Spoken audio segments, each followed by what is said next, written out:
Today's briefing is the latest on COVID-19 in Canada, but Dr. Sharma is here in case there are any questions on the regulatory aspect.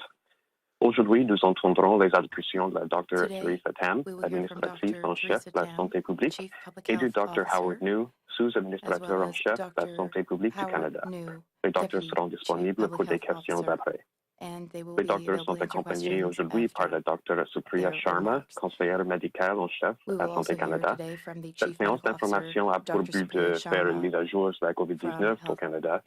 La Dr. Sharma s'est jointe à nous pour répondre aux questions sur l'aspect réglementaire. If you wish to ask a question, please press *1 on your phone. Si vous désirez poser une question, veuillez appuyer sur étoile 1. Alors, procédons. Let's begin. Over to you, Dr. Tam, please. Thank you, and bonjour à toutes et à tous. Hello, everyone. It looks like we may be experiencing a bit of turbulence this week. As we said during last week's modeling update, there may be bumps in our trajectory over the coming weeks, with further easing of public health measures, and as we spend more time indoors during the cooler weather. Over the past 7 days, an average of close to 2,500 new cases were reported daily across Canada, which is 11% higher than last week. Currently, severe illness trends are stable, but we need to keep infection rates down to prevent increases. Over the past week, on average, over 1,800 people with COVID-19 were being treated in our hospitals each day, with 528 in intensive care units and 22 deaths were reported daily. Over 28 million people, or 85% of the eligible population aged 12 years and older in Canada, are fully vaccinated with COVID-19 vaccines. However, we still have sizable gaps in vaccine coverage. This includes over 5 million eligible people and over 4.3 million children under the age of 12 years. This means total population coverage is about 10% lower, with over 74% of the Canadian population fully vaccinated. Most notably, coverage is not the same everywhere, and where there are pockets of very low coverage, there is a higher risk of local surges in virus activity. In the weeks ahead, as the weather cools, we are once again pulling out our winter layers to keep warm and comfortable while we enjoy the fresh outdoor air. At the same time, we'll need layers of protection against respiratory infections that can spread more easily indoors, where the air can be less than fresh. Since the outset of the pandemic, we've learned a lot about the SARS-CoV-2 virus that causes COVID-19. Most importantly, we've learned how the virus can linger in fine aerosols and remain suspended in the air we breathe, much as expelled smoke lingers in poorly ventilated spaces. And similar to secondhand smoke, those in close proximity to the infected person inhale more aerosols. This is why opening a window helps reduce the risk, and why wearing a well-fitted and well-constructed mask is so important when you're spending time in indoor public spaces, particularly if ventilation is not optimal. The same as vaccination provides us with an essential base layer of immune readiness and protection, masks are an essential top layer against virus inhalation and spread between people. Heading into the winter, there are many reasons to ensure that our top or outer barrier layer of protection is of the best quality and fit possible. With the highly contagious Delta variant continuing to predominate, the risk for surges in disease activity is likely to increase with more time spent indoors, particularly where there are pockets of low vaccine coverage. As well, given evidence of waning vaccine protection in some situations, there may be an increased risk of severe illness as well, which reinforces the need to layer protections. In particular, of the many types of face masks, those that fit to provide good snug seal on your face and are constructed with layers of materials that can filter the fine virus particles are best for preventing or reducing the amount of infectious respiratory particles you may inhale. Being well kitted out to stay as healthy as we can this fall and winter means getting fully vaccinated against COVID-19 and the annual flu too. while layering with other protections from maintaining hand hygiene to improving indoor ventilation, avoiding crowding, and wearing a good quality mask when in public or private spaces with others outside of your household. When it comes to the health of you and your family, the more layers of protection, the better. Read more on canada.ca, including updated information and tools to help you choose a well-constructed and well-fitted face mask for optimal protection. Thank you. Merci. Miigwech. Bonjour à toutes et à tous. Il semblerait que nous pourrions connaître quelques perturbations cette semaine. Comme nous l'avons dit la semaine dernière lors de la mise à jour sur la modélisation, nous pourrions voir des fluctuations dans la trajectoire au cours des prochaines semaines en raison de l'assouplissement des mesures de santé publique et du fait que nous passons plus de temps à l'intérieur avec l'arrivée de la saison froide. Au cours de la dernière semaine, près de 2500 nouveaux cas ont été signalés en moyenne chaque jour au Canada, ce qui représente 11 de plus que la semaine dernière. En moyenne, plus de 1800 personnes atteintes de la COVID-19 étaient traitées dans nos hôpitaux chaque jour, dont 528 dans les unités de soins intensifs et 22 décès ont été signalés quotidiennement au cours des 7 derniers jours. Plus de 28 millions de personnes, soit 85 de la population admissible âgée de 12 ans et plus au Canada, sont entièrement vaccinés contre la COVID-19. Cependant, la couverture vaccinale présente encore des lacunes importantes. En effet, plus de 5 millions de personnes admissibles et plus de 4,3 millions d'enfants de moins de 12 ans ne sont toujours pas vaccinés. Ainsi, la couverture vaccinale totale de la population canadienne est environ 10 plus basse, soit plus de 74 De plus, la couverture vaccinale n'est pas la même partout au pays. Dans les régions où la couverture est très faible, il y a un risque accru de recrudescence locale de l'activité virale. Dans les semaines à venir, à mesure que le temps se rafraîchira, nous ressortirons nos vêtements chauds pour profiter confortablement du grand air. Dans le même ordre d'idées, nous devrons penser à ajouter des couches de protection contre les infections respiratoires qui peuvent se propager plus facilement lorsque nous sommes à l'intérieur où la qualité de l'air peut être moins bonne. Depuis le début de la pandémie, nous avons beaucoup appris sur le virus SARS-CoV-2, à l'origine de la COVID-19. Surtout, nous avons appris que le virus peut persister dans des films aérosols et rester en suspension dans l'air ambiant, tout comme la fumée expirée persiste dans les espaces mal ventilés. Comme c'est le cas pour la fumée secondaire, les personnes qui se trouvent à proximité de la personne atteinte du virus inhalent davantage d'aérosols.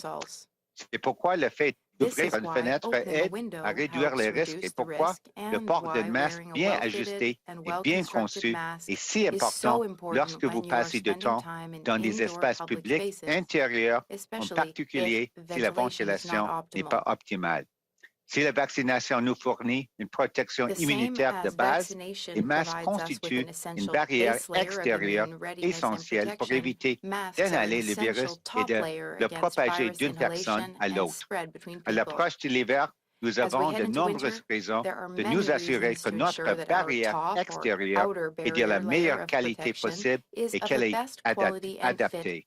Le variant Delta, hautement contagieux, continue de prédominer et le risque de recrudescence de l'activité de la maladie est susceptible d'augmenter avec le temps passé à l'intérieur, en particulier dans les régions où la couverture vaccinale est faible.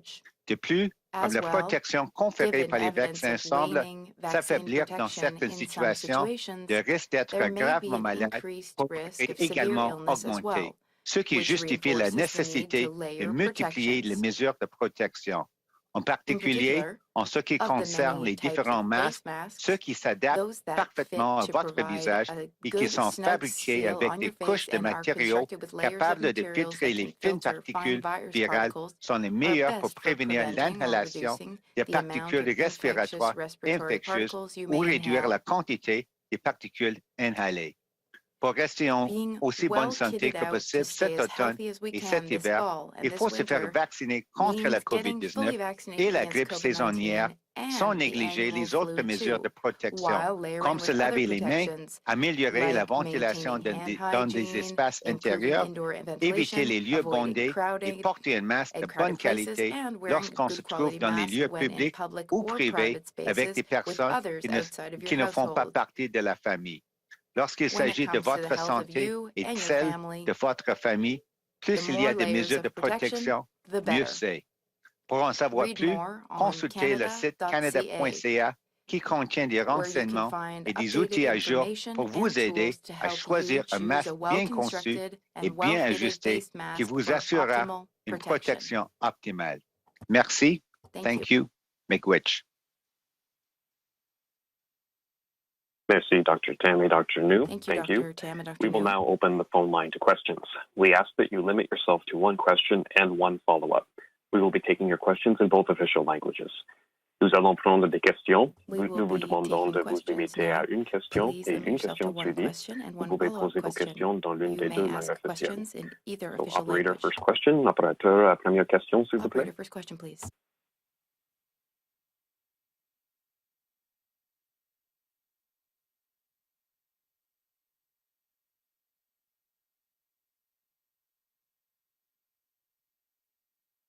Operator, do we have a question?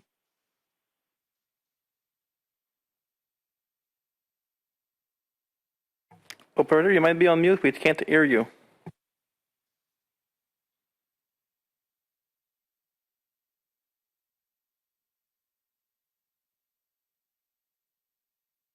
I'm sorry, can you hear me now? Okay. Wait, yes. I'm sorry about that. As a reminder, you may press star 1 if you have a question. Vous pouvez appuyer sur étoile 1 si vous avez une question. The first question is from Kenyon Wallace from the Toronto Star. Please go ahead. Hi, this question is for Dr. Tam.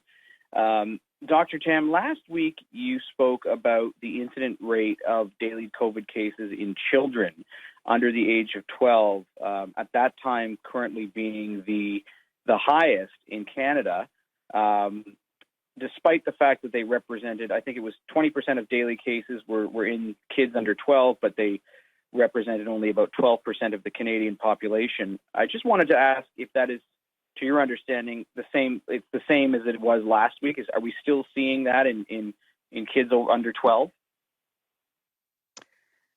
Thank you for the question. Yes, our children under 12 continues to have the highest incidence rates across all age groups, as they had been last week as well. And in terms of the children who are, say 12 or are turning 12 this year, at least in Ontario, we're seeing that they are among the lowest vaccinated group, especially in that 12 to 17 age group. Do we have any idea why that is, and if there's any kind of things we can do to get the numbers of those kids up in terms of vaccination? In fact, the 12 to 17 year age group, of course, got their vaccine program start date a little bit later than everyone else, but they've actually had a pretty good acceleration at the beginning. Things have been slowing down somewhat in the last weeks. So this is the last mile as well for them. They actually have had a rate, at least at the national level, a bit higher than the younger adults, a little bit older than them. So I actually think they've done a great job, but please keep going. There are many different ways of increasing the vaccine coverage, many of which you've heard before as well, obviously providing the information, credible information that they need to make their decisions, as well as making sure access is good so that parents and teens and youth can get to those clinics. And I think that peer support is very important. I've talked to a number of student groups, actually. They've been making a great effort. So there are ambassadors from various non-governmental organizations, student movements, who are providing their reasons for getting vaccinated to their peers through social media and other means.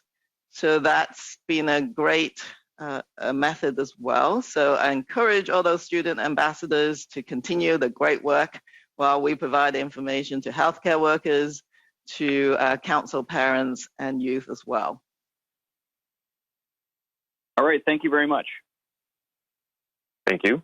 Merci, operator. Next question, please. Prochaine question, s'il vous plaît. Thank you, merci. La prochaine question est de Olivier Ferron-Boissé de TVA. La parole est à vous. Olivier Ferron-Boissé from TVA. Oui, bonjour. Ma question est pour le Dr New. Vous parliez de perturbations lors du début de la mise à jour la semaine passée, lors des prévisions qu'il pourrait y avoir des fluctuations. On voit les cas un peu à la hausse dans certaines provinces, je pense que Québec, Ontario, même au Yukon. Est-ce que vous craignez que ce ne soit pas que des fluctuations, qu'on ait véritablement une tendance à la hausse, comme on voit actuellement en Europe, où il y a des pays qui ont des nombres de records de cas en ce moment? Merci pour la question. Oui, on continue à suivre étroitement la situation dans chaque province et territoire avec nos homologues aussi dans les provinces et territoires. Et ce qu'on pense que c'est vraiment important de ne pas avoir l'assouplissement des mesures de santé publique trop rapidement et aussi être prêt à remettre peut-être les mesures de santé publique si c'est nécessaire, avec peut-être une augmentation des cas. Donc, c'est ça ce qui se passe actuellement. Je vois même en Ontario, je pense que leur horaire pour peut-être l'assouplissement, on considère maintenant peut-être mettre un peu en retard parce qu'on commence à voir peut-être une recrudescence ou le début d'une recrudescence des cas en Ontario. Donc, je pense qu'il faut continuer avec deux choses importantes. C'est vraiment encourager encore l'adoption des vaccins. C'est très important parce que ça donne une protection pour les personnes non vaccinées, mais aussi pour se protéger les autres parce qu'on peut toujours transmettre le virus aux autres, peut-être avec un système immunitaire affaibli. Donc, ça, c'est numéro un. Numéro deux, on a parlé aussi des autres couches de protection parce qu'on voit que même les personnes vaccinées, c'est possible d'être contaminées avec le virus et même si on peut-être un risque diminué d'avoir une maladie grave, c'est possible de transmettre le virus aux autres. Donc, c'est très important, les autres couches de protection, comme le bon port de masque bien ajusté, bien conçu. Ça, c'est très important. Et finalement, en fin de compte, c'est aussi chaque région au Canada, c'est un peu différent avec leur propre épidémiologie et situation. Donc, c'est très important de toujours suivre les consignes des autorités de santé publique locales. Merci. Merci. La question, c'est surtout la question de la fluctuation versus une tendance vraiment à la hausse. Vous pourriez préciser là-dessus. Puis ensuite, j'aimerais savoir, je sais que c'est peut-être un peu loin encore, mais qu'est-ce que ça nous dit pour les rassemblements des fêtes dans environ un mois et demi? Parce que vous parliez de peut-être devoir remettre des mesures. Est-ce qu'on peut s'attendre à ce qu'il y en ait pour les rassemblements des fêtes dans quelques semaines? Oui, merci. C'est difficile pour moi pour passer des commentaires pour qu'est-ce qui se passe en Europe. Ce que j'ai vu, même dans les médias, que les autorités dans quelques pays sont en train de reconnaître que peut-être ils ont peut-être voir des tendances des cas augmenter et mettre en vigueur encore les autres mesures de santé publique un peu trop tard. C'est toujours le défi. Et ici au Canada, avec l'expérience dans les autres pays, comme les pays en Europe, c'est toujours important de souligner le point. Il faut être très flexible et aussi être prêt à remettre les mesures de santé publique plus peut-être restrictives si c'est nécessaire avec peut-être une montée dans le nombre de cas. Pour les rassemblements, je pense que c'est aussi quelque chose, il faut faire, tout le monde doit faire leur propre évaluation de risque. Et aussi, c'est un peu de question de c'est quoi le seuil de tolérance de risque, à part de ce que les autorités sanitaires peuvent peut-être faire pour peut-être une région.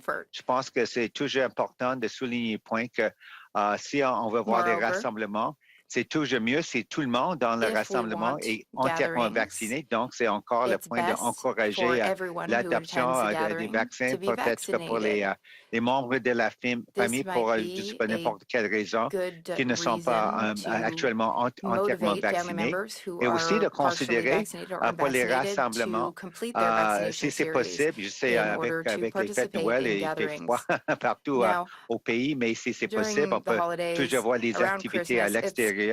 Mais si on va faire des activités à l'intérieur, on parle toujours de peut-être même avec une bonne nombre de personnes, peut-être tout le monde entièrement vacciné. C'est peut-être aussi une bonne idée de considérer le port de masque pour tout le monde, vacciné ou non vacciné, et aussi prendre des autres mesures aussi peut-être pour, comme on dit, augmenter la ventilation, peut-être ouvrir les fenêtres pour avoir plus de courant d'air. C'est toutes sortes d'autres moyens qu'on peut utiliser, à part aussi toujours de bonne hygiène, se laver les mains souvent et les autres mesures, on a souligné à plusieurs reprises. Merci. Such as washing hands frequently, as we Merci have often said. Thank Allons à la you. prochaine question. Operator, next question, please. Operator, next question, please. The next question is from Mackenzie Gray from CTV News. Please go ahead. Hi there, doctors. My first question is for Dr. Sharma, if you're there. I'm just hoping you can give us an update and a timeline on both the vaccines for kids and Novavax from a regulatory perspective.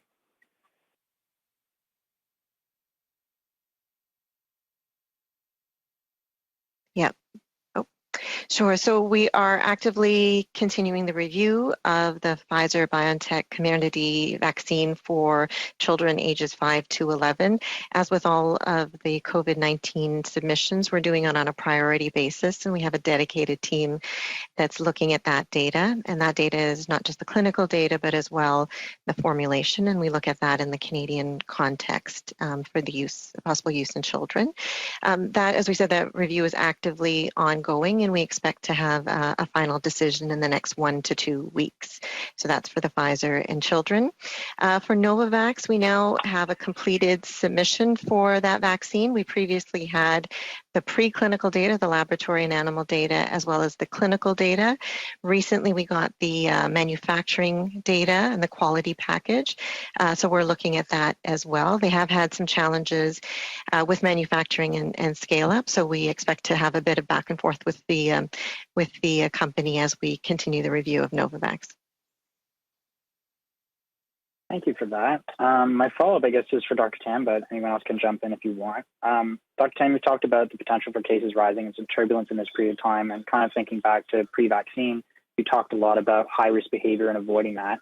And dancing and karaoke and singing were two things that you constantly brought up as something people should avoid. In most provinces now, if you're fully vaccinated, you can go to a nightclub, go to a bar, go to a wedding, and do those things. How concerned are you, or that kind of high risk activity that you've kind of discouraged before is now being allowed by the province? Well, I think as we said during our remarks that COVID-19 activity is not the same everywhere. So we really need to track that at the local level. And if the virus is not around, then of course everyone's risk is that much reduced. And high vaccination rates, as well as other basic layers of protection, will help reduce the overall transmission in your community. So under those circumstances, some activities may be reasonably safe to do. But if COVID-19 activity is increasing in your area, then the best thing to do is reduce your exposure to the higher risk activity in closed, fully ventilated, crowded, close contact settings. And those kind of basic principles apply. People should also do a personal risk assessment in terms of whether you have underlying medical conditions and other contexts that can be taken into account on a personal basis. But as we've said in our remarks, in the wintertime, going inside, doing with a lot of people who's shouting and singing is not the best idea if COVID is circulating and accelerating outside your front door. It's Dr. New. I just would add to what Dr. Tam has said, and you mentioned, yes, like a year or so ago, we were saying that certain activities, like you mentioned, karaoke and so on, were not advisable. And I think what's changed, for the most part, better is the game changer being the introduction of vaccines. So now with vaccines, certainly we've seen the rates go down, but also obviously what we call the more serious forms of COVID-19 infection in terms of serious consequences. So that's good. But, what's also happened is that the virus has continued to adapt and mutate. And as we now know with the Delta variant, it's much more contagious. So that's number one. The other part also is that we know that no vaccine is 100% effective. And even people who are fully vaccinated, we're seeing evidence that they still can get infected. And if they don't actually get serious illness, they're able to maybe transmit the virus to others. So that's something else that needs to be taken into account. And therefore, I think that's why we're going back a little bit to sort of the past practices, saying, hey, all those basic things that we talked about in the past, the 3 C's, avoid closed, crowded spaces and close contact, they come back into play because, even though the vaccines are highly effective, if you're indoors and you can still maybe wear a mask because of your own sort of a personal circumstance and feeling more comfortable, that will certainly help. The science has evolved as well. At the beginning, we thought it was mostly a respiratory droplet spread, but now, as Dr. Tam and I've said, it's more like fine aerosols, and they can hang around in the air like sort of like secondhand smoke. And so I think most people can appreciate that. That's why we have to be much more cautious and be fully aware of what kind of both personal risk assessment we do and the kind of activities we engage in, but also I think government and public health officials are also looking at what measures may need to be put in place depending on sort of how the trajectory goes with the case counts and so on. Thank you. Thank you, doctors. I will go to the next question. La prochaine question, s'il vous plaît. La prochaine question est de Boris Proulx, Le Devoir. La parole est à vous. Le Devoir. Merci beaucoup de prendre ma question. Thank you Ça for fait un taking my certain temps question. maintenant que la preuve vaccinale est exigée pour différentes activités. J'aimerais savoir, est-ce que l'Agence de santé publique du Canada ou les autorités de santé publique sont en train de collecter des preuves pour savoir si ça a bien marché pour faire diminuer le nombre d'éclosions? Merci pour la question. C'est une question importante. Quand on voit qu'avec la preuve des vaccinations, comme on dit, le passeport vaccinal, je pense que c'est vraiment, comme on dit, une mesure, une politique que les provinces et territoires ont mis en vigueur. Et à l'échelle fédérale, on est d'accord, on encourage ça comme un autre outil pour encourager l'adoption des vaccins qui ont plein de compte. C'est toujours la chose la plus importante d'avoir une bonne couverture vaccinale. Optimalement, c'est 100%, mais on continue à essayer d'atteindre cet objectif. Mais pour l'analyse de c'est quoi les résultats, c'est vraiment quelque chose que ça donne comme les données probantes que les provinces et territoires ont dans leur, comme dit, c'est vraiment pour eux. Nous autres, on a eu des indices que ça a eu un effet positif. Je pense même pas seulement les chiffres, mais aussi parce que la plupart des gens qui vivent dans les provinces avec les passeports vaccinales, ils sont comme des plus à l'aise, plus confiants qu'ils peuvent peut-être recommencer quelques activités, aller dans un restaurant, avoir des autres événements avec plus de sécurité. Mais de cette perspective, c'est un succès. Mais comme on a dit même aujourd'hui, c'est aussi pas si facile que ça parce qu'on sait que les vaccins ne sont pas 100% efficaces et même les personnes qui sont entièrement vaccinées, c'est toujours possible de transmettre les virus aux autres si on est contaminé. Donc, je pense que c'est important pour les autorités de santé publique peut-être considérer, c'est pas seulement comme des passeports vaccinal, mais qu'est-ce qu'on peut faire pour encourager aussi les autres couches de protection comme le port de masque à l'intérieur, peut-être dans des espaces publics. Donc, je pense que c'est une question de toute la gamme des outils, incluant les passeports vaccinaux. Need to deploy all types of actions, suivi, merci including vaccine beaucoup, Dr. passports. New, d'avoir Follow-up mentionné l'aspect que Thank les you, gens sont plus à l'aise, parce que Dr. c'est exactement l'esprit de ma question suivie. your answer, and thanks for mentioning that people Des feel travailleurs more comfortable and vaccinés, safer with je pense vaccine par passports, because I exemple à was des going to ask employés de about that. bureau, là, est-ce qu'ils devraient Vaccinated se sentir workers, for inconfortables de example, travailler à côté de collègues non vaccinés?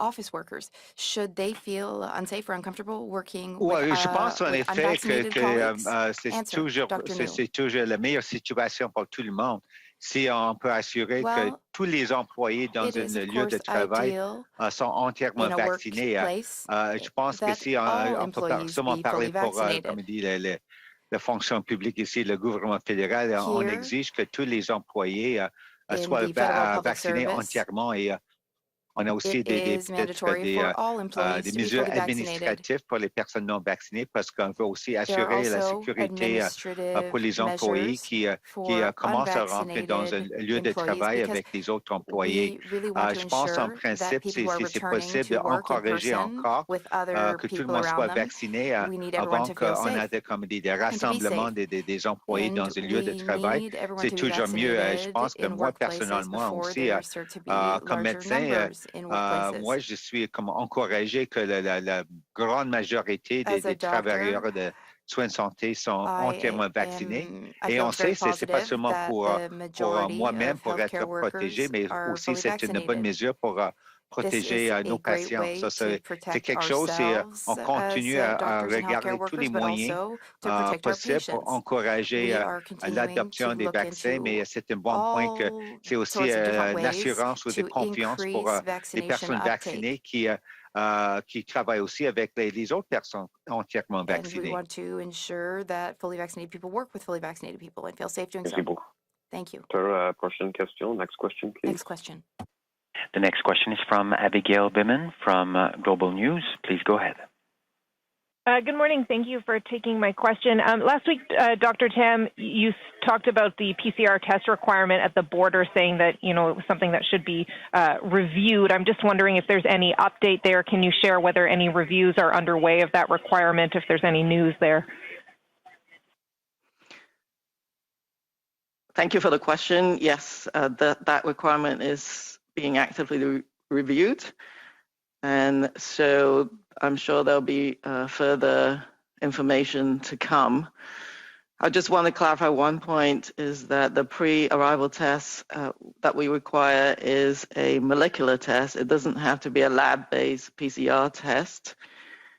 These types of point of care molecular tests can be obtained in different settings in the country that travelers are going to. So they should do some research ahead of time.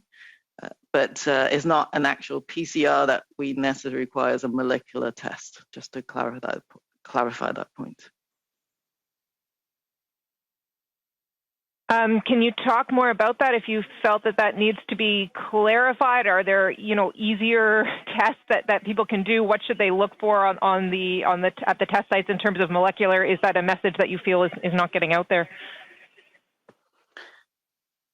Well, I think it's good to just provide some clarification on that front. The PCR lab tests, sometimes they could take a bit longer, for example, to have returned to the person being tested, whereas point of care molecular tests can be available. For example, in the United States, you can get it in different settings, such as certain pharmacies. Not everywhere has the same setup. So you just have to know, based on the locality that you're going to do a little bit of research to see where you can get point of care molecular tests. And those are sometimes faster, and there may be a cost difference as well between them. So I'm just encouraging travelers to do a bit of research on that front. Thank you very much. Next question, please, operator. Prochaine question. La prochaine question est de Laurence Martin de Next Radio-Canada. question, La Laurence parole est Martin, à vous. Radio-Canada. Please go ahead. Oui, bonjour. Ma question est pour le Dr. Hello. New. My À la question is lumière for Dr. New. de la montée des cas que vous voyez en ce moment au Given pays, the increase in jusqu'à quel point est-ce que cases vous pensez qu'une troisième dose de Canada, vaccin est nécessaire pour tout to le what monde extent au moment is où on se a parle? third dose necessary for everyone? OK, As of merci pour now, la question. Oui, answer, c'est une bonne Dr. question New. et on continue Thank you for your aussi question. avec, It is a good avec one. le comité consultatif national de l'immunisation de toujours The analyser des National données probantes, Advisory même ici au Committee Canada, parce on qu'on a Immunization des bonnes études aussi is always pour assessing suivre data and étroitement qu'est-ce qui se evidence passe avec in order to l'immunité closely pour la monitor population générale.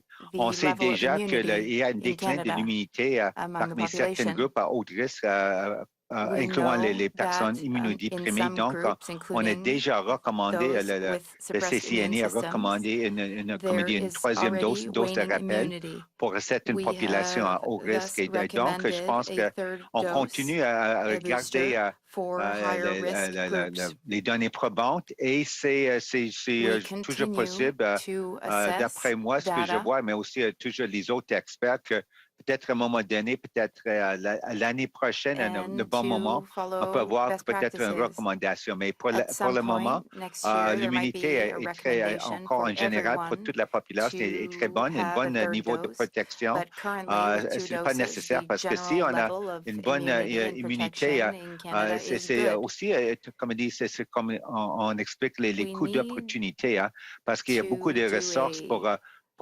administrer une dose de risk-benefit or rappel. Donc, cost-benefit c'est toujours, analysis comme on dit, because it trouver le would bon be a big moment pour decision assurer to have a third dose for on peut everyone. continuer We need une bonne to protection pour la ensure that we population continue to générale, have a good mais pas level of peut-être protection administrer trop tôt parce in qu'on general n'a pas in les mêmes Canada, but avantages si we on don't donne want à to tout le monde un administer third vaccin, doses une too dose early. de rappel trop tôt, mais on ne va pas attendre trop tard But we aussi also don't qu'il y a want to wait beaucoup too trop long de cas to administer parmi the la third dose. We don't population want to entièrement wait vaccinée. until Donc, such c'est a quelque time that chose à there might suivre et be too many cases le bon moment, c'est among sûr qu'on va vaccinated avoir people. les recommandations de notre We will, comité of des experts et course, aussi follow les the provinces et territoires recommendations sont en train, our même maintenant, expert on committee. voit actuellement de penser planifier Provinces and un territories programme are de right now vaccination pour already une dose de rappel pour la population planning générale. Merci. their third doses, just Puis in case pour that's necessary. les rassemblements des fêtes, juste pour faire le suivi à une question qui a été Follow-up posée par un de question mes collègues, about jusqu'à quel point est-ce que holiday vous vous gatherings. inquiétez là, que les My gens ne puissent colleague pas also se asked a question about rassembler that. autour Are de you Noël? Puis concerned Dr. that Khan, n'hésitez pas aussi à Canadians might intervenir. not be Est-ce que vous able pensez to gather for the qu'au moment où on holidays? se parle, on risque d'avoir des At this rassemblements point, possibles avec 10, 15, 20, 25 do you think personnes, it ou might il be risque d'avoir des possible to limites? Comment est-ce que gather vous at holiday entrevoyez ça, là? time with 10 people or 15 people? Will there be restrictions? C'est Dr. New, What do merci you pour think la might question. happen? Ce que je vois, c'est peut-être comme Dr. deux aspects New, pour answer. comme dit, la Well, communauté, une région. C'est toujours important it de toujours suivre les depends consignes on des the autorités de santé region publique. of Canada Et that pour you're les in. We must rassemblements, always peut-être follow organisés the peut-être par advice la of ville. local public C'est health quelque chose que authorities. c'est vraiment dans comme dit, le domaine des autorités de santé publique. Moi, je peux parler peut-être seulement personnellement pour peut-être des rassemblements de familles.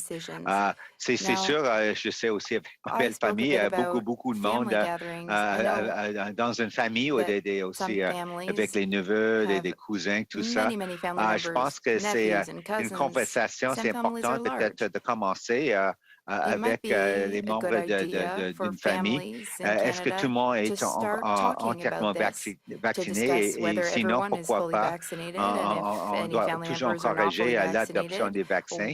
Mais aussi maintenant, je pense que beaucoup de monde pense qu'avec la vaccination, c'est comme une protection à 100%. Et ce n'est pas le cas. Donc, c'est toujours aussi une question. Qu'est-ce qu'on peut faire pour diminuer les risques pour les rassemblements à l'intérieur? Est-ce qu'on peut ouvrir les fenêtres? Est-ce qu'on peut peut-être donner, comme dit, la permission aussi pour tout le monde être à l'aise, qu'on continue avec peut-être le port du masque à l'intérieur, même pour les membres de la famille, parce que On sait, c'est peut-être pas nécessaire, c'est vraiment pour un ménage, mais on sait qu'avec tous les autres membres d'une famille, peut-être qui n'habitent pas ensemble, et c'est pourquoi on a un rassemblement, c'est quelque chose d'autre à considérer. Donc, je pense que ce n'est pas nécessairement une question d'un chiffre exact pour un nombre de personnes pour un rassemblement, mais plus une discussion, c'est quoi les risques, c'est quoi le seuil de tolérance des risques,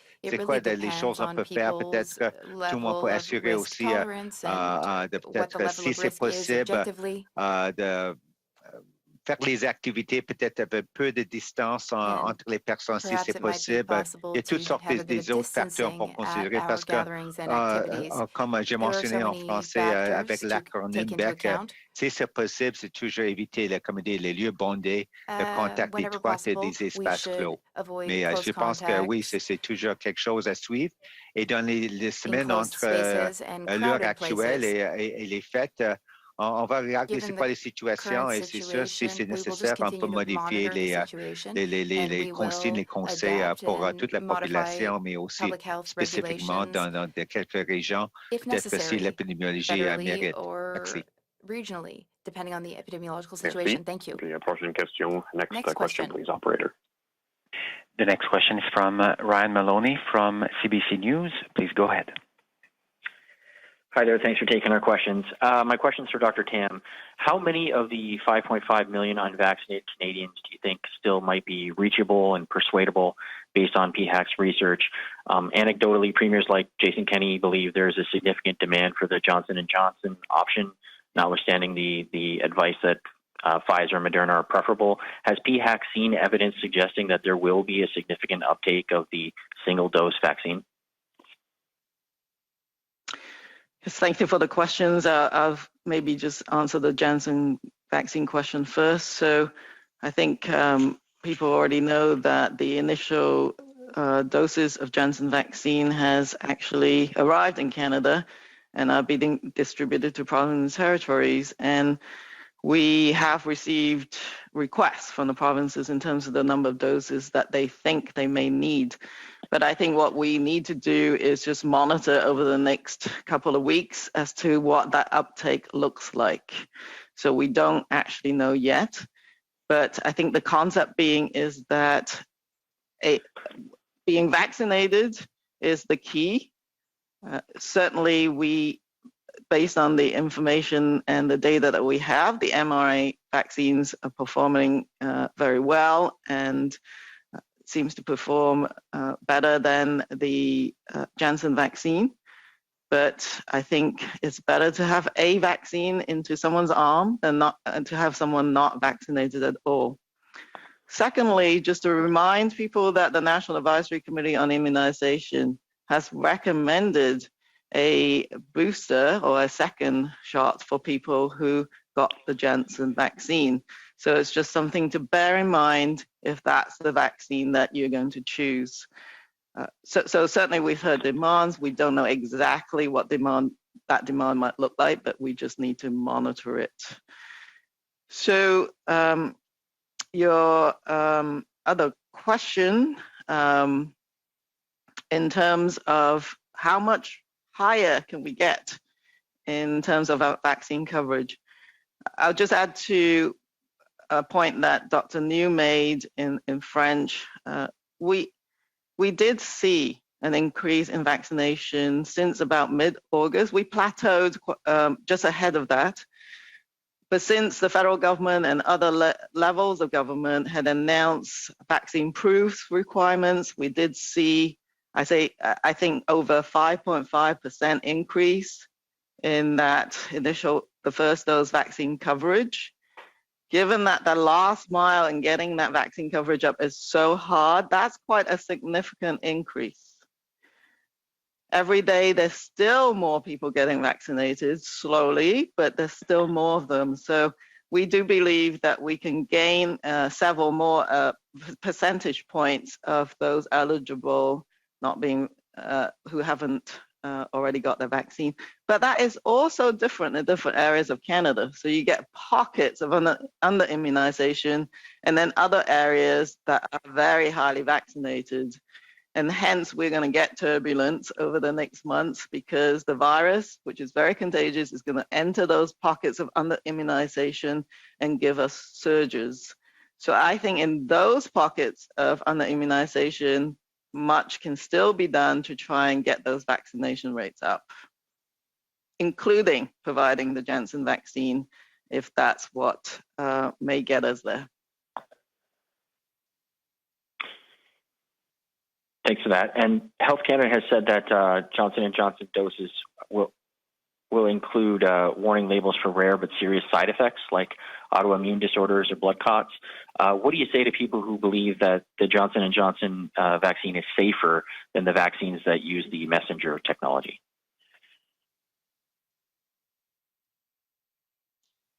So I'll start, and I don't know if Dr. Sharma has anything else to add, but I think we should be very grateful that all of the vaccines in use in Canada has been thoroughly reviewed by the regulator and thoroughly reviewed by the National Advisory Committee on Immunization before the programs are implemented, and we are tracking safety over time. Of course, there will be adverse events following immunization, but any serious events have been rare. And these are being tracked, and some of the new labeling requirements from Health Canada are a reflection of the tremendous amount of work that's been done to track these rarer events. And so anyone taking any vaccine, including the Janssen vaccine, should of course be provided with all information as part of their informed consent. And the fact that some of these rare reactions can occur should be communicated to the recipient of the vaccine. Thank you very much. Oh, sorry, go ahead, Dr. Sharma. Sure, I was just going to say that, you know, what we've always said is that it's really difficult to compare one vaccine to another unless you have what we call a head-to-head trial. So you're actually studying them in controlled situations, one against the other, and we don't have that for the Johnson & Johnson vaccine compared to the mRNA vaccines.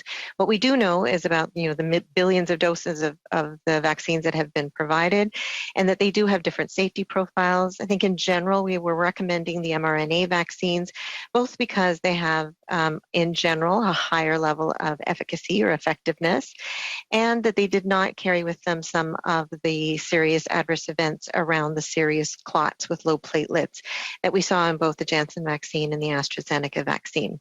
It doesn't mean that there aren't side effects in both that are possible, and it is difficult to predict for any individual what they might experience. But as Dr. Tam has said, you know, having a vaccine, and they're all quite good against the serious illnesses, hospitalization, and death, and having a vaccine administered is better than not having a vaccination. So it depends on people's level of comfort. We want to make sure that they have information that they can use to equip themselves by making, you know, to make the best decision for themselves and for their families. And then NACI also, of course, has the recommendations overall on vaccines. Thank you, doctors. We can go to the next question now. Prochaine question, operator, s'il vous plaît.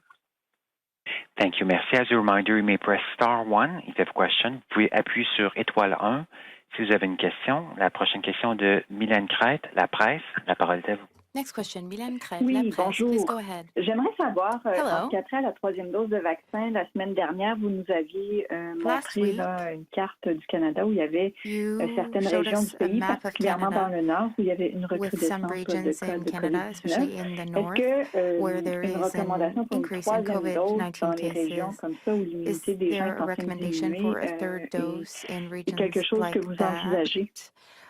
Where people might be more Oui, risk. c'est Dr. New. Merci pour la question. Oui, c'est quelque chose vraiment Thank you for your question. important à analyser. On a eu des discussions, Dr. Tam et moi aussi, avec nos homologues des territoires au nord, parce qu'on sait que les territoires ont été peut-être les premières administrations à administrer les vaccins, et aussi, par contre, ils ont utilisé au début peut-être le dose, l'intervalle pour les doses, plus selon comme les recommandations des fabricants. Maintenant, on n'a plus de données probantes qui démontrent que la protection, la durabilité protection, c'est mieux avec un intervalle plus allongé, peut-être même au moins peut-être 8 semaines entre les deux doses. Donc, ce qu'on voit, on a des indications, peut-être oui, que le déclin de l'immunité dans les territoires au nord, c'est peut-être une combinaison de l'administration des vaccins, peut-être même plus au début, plus comme dire, rapidement que les autres populations dans les autres provinces et territoires, et aussi peut-être une question de l'intervalle. Donc, je pense que c'est toujours important de suivre des données probantes, aussi les recommandations de notre comité consultatif national de l'immunisation.